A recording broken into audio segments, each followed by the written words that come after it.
Hey everybody, it's Harry from Slap Your Daddy BBQ, the YouTube channel that teaches you how to master barbecue so you can spread barbecue love. Today I'm doing a viewer request. One of my viewers asked me, Harry, have you ever heard of something called a black chicken? Have you ever cooked one before? How does the black chicken compare to a regular chicken? Well, you're in luck because in this episode I'm going to be doing an actual test to show you this particular kind of a chicken, which has been rumored to be a magical delicacy, including having some spiritual powers. And also these chickens are also kept as pets. So stick around for this episode. We'll show you all the ins and outs of this black chicken, compare it against a regular chicken, and let you guys know which one reigns supreme. Yes.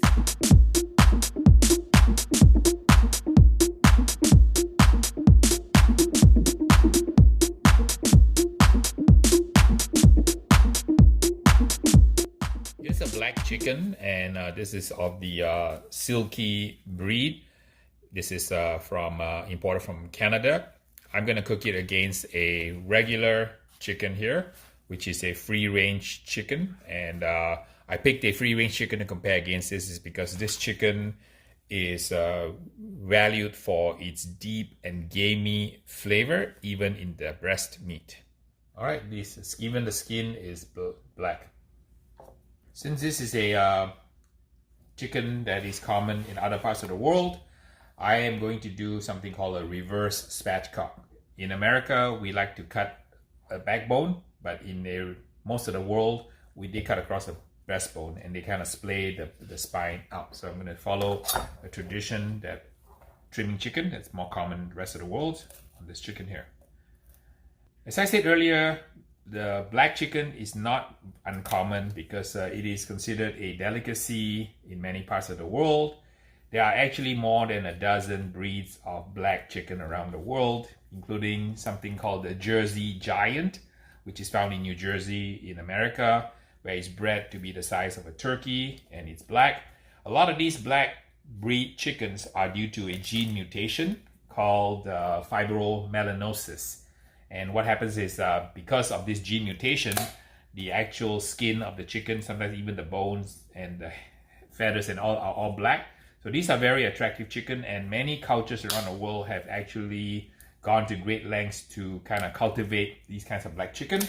You had the Orpington in England, you have the Minora black chicken in Spain, you have the Swarthona in Sweden, and this is a Silkie chicken, which is kind of something from China that was very popular. So I'm going to show you the inside. Look at how beautiful that is. Gorgeous black color on the inside here. Completely black. Even the bones are black. In Indonesia, there's a one called the Kremani. So there's many kinds of chicken that are black around the world. These are prized by human beings in different cultures because a lot of them lay a lot of eggs, and also they are rumored to have a great flavor. That's why I'm going to cook this one in comparison with the regular free-range chicken that I have here. So we're going to compare a black chicken against a free-range chicken to see what exactly are the differences.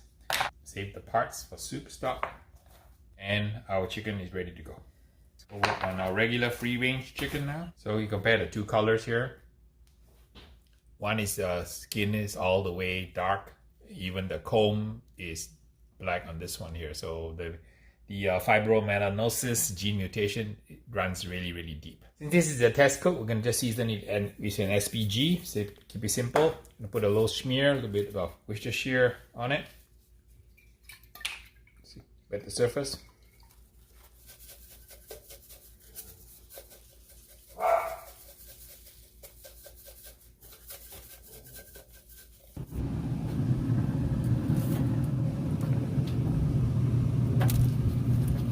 Alright, that's running at 275 in the pellet cooker.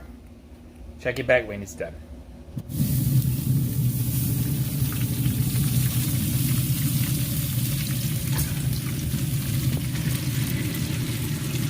It's all done.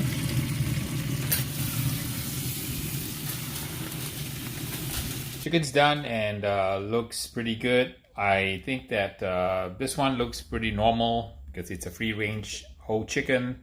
This one looks very unusual. Looks like a bat, and I'm not sure it's really very appetizing, but you know, I gotta take one for the team because I love you guys, and I'm gonna taste the Silkie chicken, and this is the dark or black chicken that I think originally is from one of the 14 black chicken species. This one is from a Chinese origin, and looks pretty delicious. If I just kind of get my mental mind out of the color, think it looks like this, maybe I'll be able to enjoy it. So I'm going to do a kind of maybe a blind taste test. I'm going to cut it up into pieces, kind of close my eyes and see if I can tell the difference between these two chickens.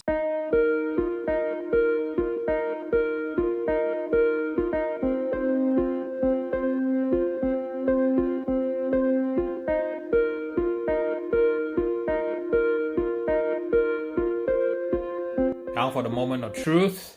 Regular free-range chicken and a little bit of Silkie black chicken here. So let's give it a taste test and see which one we like better. Okay, so let's try the dark meat here. I am going to take a bite from the thigh meat. Let's take a bite from this one here. I'm chewing with my eyes closed so I don't get distracted by the color of the skin and the flesh.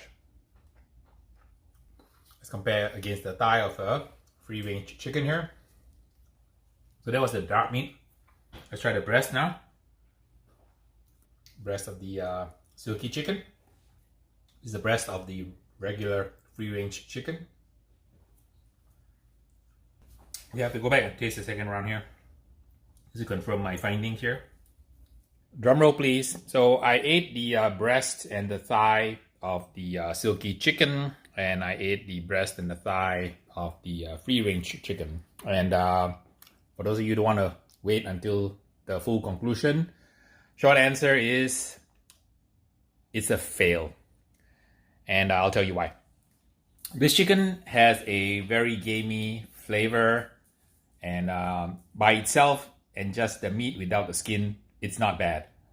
But the skin is almost like shoe leather. It's not really even edible. And I understand why now people usually cook the Silkie chicken in like a stew, stifado, or some kind of adobo. Cook it with a lot of herbs and then cook it for a long time until the chicken falls apart to extract the gamey goodness and collagen. So this is the wrong method to cook a Silkie black chicken. That's what I found. And I just cook it very simply in the pit. But I'm sure that if I did my foil pan with the butter bath and the competition KCBS chicken, this might work. But I can tell you that eating chicken that has a very black skin, it requires a psychological leap of faith because I had to close my eyes and chew to make sure I'm not distracted by the appearance. So we all eat with our eyes, and when you eat this chicken, the color is going to be a little bit kind of different, and for me a little bit kind of distracting. Not intimidating, but distracting.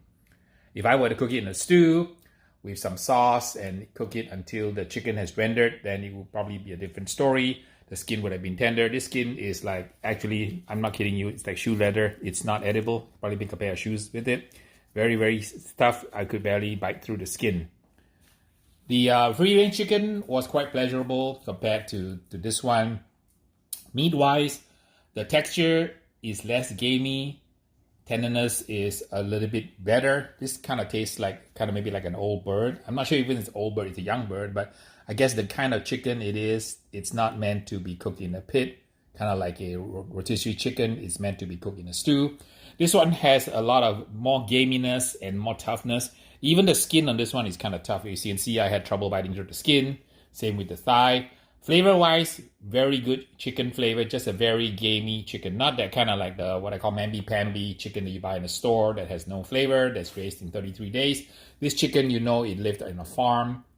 Kind of walked around every day. You can taste kind of the vitality and the flavor of the chicken in the meat itself. So I enjoy eating this kind of free-range chicken. It's not for everybody. If you're used to the regular saran wrap chicken in the store, eating a free-range chicken is a leap of faith and quite an experience, but extremely pleasurable.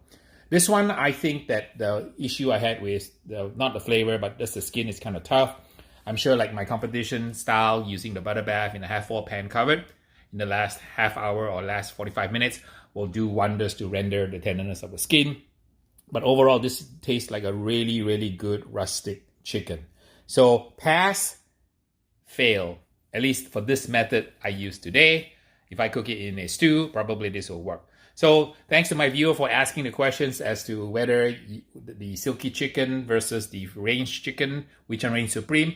In today's episode, using this simple recipe of throwing in a 275-degree pit, the free-range chicken wins. I'm not given up on my Silkie black chicken yet. I'm gonna have some ideas to try to cook it maybe like in a stew, adobo, a stufado, or some kind of a liquid to braise it a little bit to get the right kind of tenderness, because I really truly like that kind of gamey chicken flavor. You know you're eating chicken with this one, a little bit less so than this one, but absolutely, absolutely great flavor if you can get past the color of the skin and the bones and the meat itself. So there you have it. Enough for me talking now, Mr. Beans. You ready to try chicken? This is going to be unusual. It's not brisket. We'll see if Mr. Beans wants to try some. I have Mr. Bean's share here. The one on the right is the one with the Silkie chicken. The one on the left is free-range chicken. So Beans, no brisket today, but I have some special chicken. We have free-range chicken together with some black Silkie chicken. So I want you to give it your best shot. Let me know as my certified judge what you think is best. Okay, go. All right, he's sniffing the chicken, tasting the Silkie chicken, chowing it down. Moving now to the free-range chicken.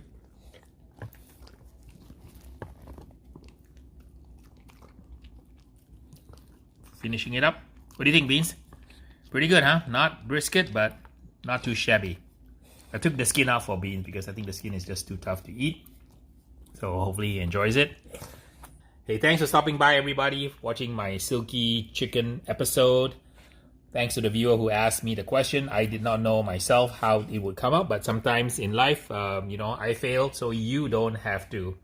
Huge shout out to my patrons for helping me keep the lights on my channel. Until the next video, we will see ya.